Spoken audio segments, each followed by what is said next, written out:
Au sommaire de cette édition, la Gambie a fêté ce dimanche son indépendance et comme chaque année, une cérémonie s'est déroulée à Banjul, la capitale, avec une série de défilés. Au Kenya, des chiens ont permis de réduire drastiquement le braconnage de jour, et ce, alors que des caméras thermiques notamment sont utilisées la nuit.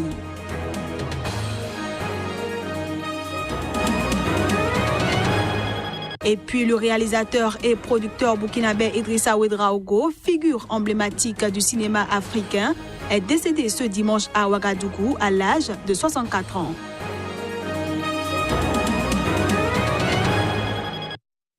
Voilà pour le sommaire. À toutes et à tous, bonjour et bienvenue.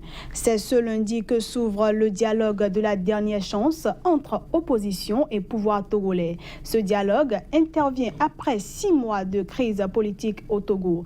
Il suscite un mélange d'espoir et d'incrédulité dans ce petit pays ouest africain. Reportage. L'opposition et le pouvoir togolais se réunissent lundi pour trouver une issue définitive à la crise sociopolitique qui secoue le Togo depuis déjà 6 mois. Qualifiée de dialogue de la dernière chance, cette rencontre suscite espoir et incrédulité dans ce petit pays ouest-africain où sévit une forte contestation contre le régime en place. Quasiment chaque semaine, des marches rassemblant des milliers, voire des dizaines de milliers de personnes sont organisées dans les rues de Lomé pour exiger le départ de Faure Gnassingbé et la limitation à 2 du nombre de mandats présidentiels. Pour la petite histoire, Faure Gnassingbé a succédé en 2005 avec le soutien de l'armée à son père, le général Gnassingbé Eyadémon, qui avait dirigé sans partage le Togo pendant 38 ans. Il a ensuite été réélu au terme de scrutins contestés par les membres de l'opposition en 2010, puis en 2015. Depuis l'avènement du multipartisme au début des années 1990, une quinzaine de dialogues et de pourparlers se sont tenus à Lomé sans jamais déboucher sur une alternance politique dans le pays. La Gambie a fêté ce dimanche son indépendance. Le pays s'est en effet émancipé de la puissance coloniale britannique il y a très exactement 53 ans. Comme chaque année, la Gambie a célébré le 53e anniversaire de son indépendance de l'Empire britannique. À cette occasion, une cérémonie s'est déroulée à Banjul, la capitale, avec une série de défilés dans l'enceinte du McCarthy Square. Cette cérémonie coïncide désormais avec le changement de régime qu'a connu la Gambie le 18 février 2017, lorsque le nouveau président Adama Barrow a prêté serment dans le pays, mettant fin à 22 années de dictature de l'ex-dirigeant Yahya Jammeh. Il s'agissait également pour le nouveau président de faire à cette occasion un premier bilan face aux Gambiens. Dans son discours marquant le 53e anniversaire de l'indépendance du pays, le président Adama Barrow a prôné l'unité et a surtout voulu rassurer les Gambiens qui commencent à s'impatienter pour certains. Fuyant la répression de l'armée camerounaise, au moins 33 000 réfugiés des régions anglophones du Cameroun sont arrivés dans l'état de Cross River, dans le sud-est du Nigeria. Certains sont hébergés par les populations locales, tandis que d'autres s'installent dans des bâtiments publics. Reportage. Fred Assam a fui le Cameroun il y a 5 mois. Il est parti après la proclamation d'indépendance de l'Ambazonie, la république autoproclamée par les sécessionnistes anglophones camerounais. Il s'est réfugié ici, un village nigérian à quelques kilomètres de la frontière, avec 1000 autres personnes. Depuis plusieurs mois, la contestation ne cesse de grandir et de se radicaliser dans les 2 régions anglophones du Cameroun. Lancée par un mouvement de grève des enseignants et avocats contre leur marginalisation, la crise s'est muée en un conflit armé. Au moins 26 membres des forces de sécurité ont été tués par des séparatistes présumés. En guise de représailles, l'armée camerounaise s'est déployée dans toute la zone anglophone et aurait fait de nombreuses victimes civiles. Plus de 33 000 personnes ont trouvé refuge au Nigeria voisin. Certains arrivent malades, d'autres sont grièvement blessés.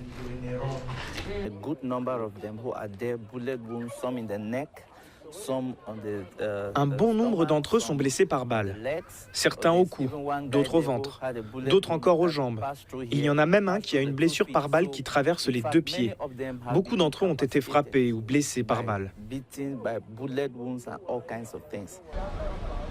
Les autorités camerounaises qualifient les séparatistes de terroristes et soupçonnent l'existence de camps d'entraînement rebelles dans la jungle séparant le Cameroun et le Nigeria. Au poste frontière de Nfoum, les douaniers sont sur le qui-vive.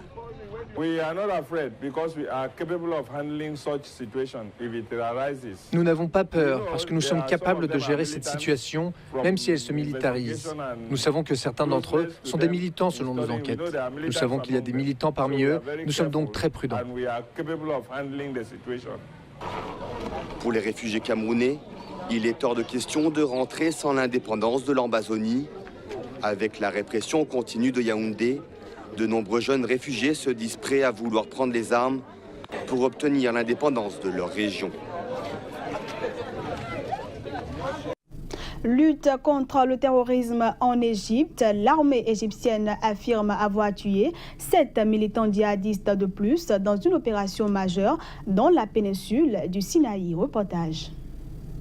Les forces de sécurité égyptiennes poursuivent farouchement leurs actions dans le cadre de la lutte contre l'insécurité dans leur pays. L'armée égyptienne a affirmé avoir tué 7 autres militants dans une opération majeure dans la péninsule du Sinaï. 4 des terroristes sont morts dans un échange de tirs lorsque les forces de sécurité ont fait une descente dans une de leurs cachettes. Toujours selon l'armée égyptienne, des centaines de suspects ont également été arrêtés et des dizaines de dépôts de munitions ont été détruits depuis le début de l'opération Sinaï 2018, lancée il y a plus d'une semaine. Ces opérations, rappelons-le, font suite aux injonctions du président égyptien Abdel Fattah al-Sisi en course pour un second mandat qui a promis de rétablir la sécurité sur le territoire national et en particulier dans le Sinaï où l'armée combat une branche du groupe djihadiste État islamique. Les journalistes étant exclus des opérations en cours au nord du Sinaï, il est difficile de vérifier le compte rendu des différentes actions menées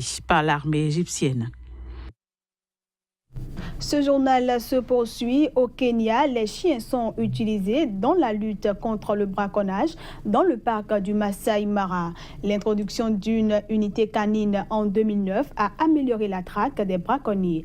Cette année, 5 chiots sont entraînés pour prendre la relève.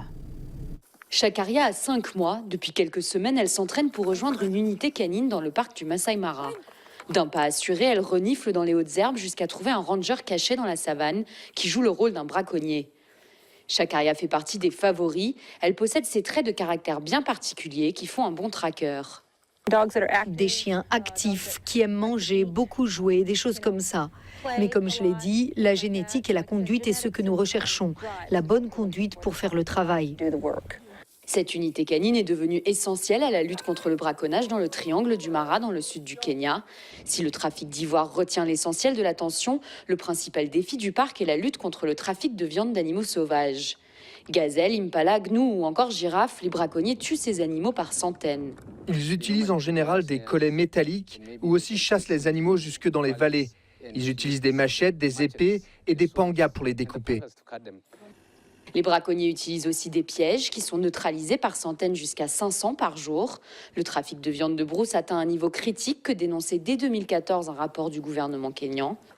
L'unité canine existe depuis 2009. Aujourd'hui, elle compte 4 chiens trackers et 2 chiens détecteurs postés aux entrées du parc pour repérer des armes ou de l'ivoire dans les voitures.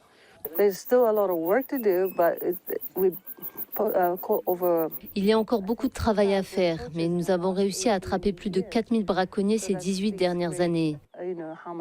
Donc ça montre les efforts que nous avons faits. Sans ça, nous pourrions avoir des milliers d'animaux morts. Il ne reste plus que quelques semaines aux 5 chiots pour faire leurs preuves. Tous les jours, ils doivent suivre un entraînement strict pour apprendre à bien maîtriser les odeurs et devenir à terme une arme efficace anti-braconnage. Aux États-Unis, après une fusillade dans un lycée de Floride, le président américain Donald Trump est pointé du doigt. Une survivante de ce drame qui a fait 17 morts s'en est prise ce week-end au président, dénonçant avec force ses liens avec le principal lobby américain des armes. Nicholas Cruz âgé de 19 ans, a ouvert le feu dans les couloirs du lycée Marjorie Stoneman Douglas en Floride, faisant 17 morts, dont une majorité d'adolescents. Il a été arrêté 1 heure plus tard. Cette fusillade, l'une des plus meurtrières depuis 30 ans, a ravivé le débat récurrent sur la vente libre des armes que défendent bec et ongle les responsables de la NRA, entendez, le principal lobby américain des armes. Nicholas Cruz était suivi psychologiquement pour des problèmes de comportement, mais il a profité d'une législation laxiste en Floride pour acheter légalement son arme l'année dernière. Trump, au lendemain de la scène, avait insisté sur les problèmes mentaux du tueur, non pas sur le droit de posséder une arme garantie par le 2e amendement de la Constitution, ni sur les armes semi-automatiques comme l'AR-15 utilisées par le tireur de Floride. Le FBI a admis vendredi une grave défaillance en ayant ignoré le 5 janvier un appel d'un proche de Cruz qui décrivait son intention de tuer des personnes, y compris dans un établissement scolaire. Et puis, je le disais en titre, le réalisateur et producteur burkinabé Idrissa Ouedraogo est décédé ce dimanche à Ouagadougou à l'âge de 64 ans. L'annonce a été faite par l'Union des cinéastes du Burkina dans un communiqué. Figure emblématique du cinéma africain des années 1980-2000, auteur d'une quarantaine de films, Idrissa Ouedraogo est décédé ce dimanche des suites de maladies dans une clinique de Ouagadougou. Idrissa Ouedraogo avait débuté sa carrière cinématographique en 1981 avec une fiction intitulée Poco qui avait obtenu la même année le prix du meilleur court-métrage au Festival panafricain du cinéma et de la télévision de Ouagadougou, FESPACO. Après avoir complété sa formation à l'Institut des hautes études cinématographiques de Paris et à la Sorbonne, il réalise en 1986 son premier long-métrage Yam Dabo, qui veut dire le choix, suivi 2 ans plus tard de Yaba, qui veut dire grand-mère.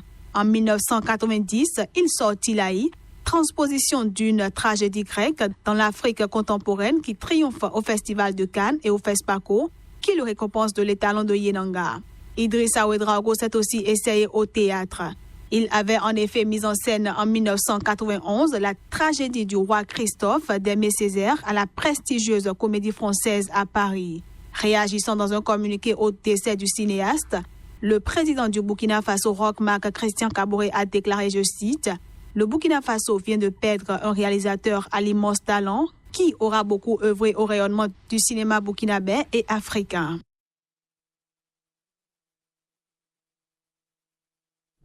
Et voilà, mesdames, messieurs, ce sera tout pour cette édition que je vous remercie d'avoir suivi.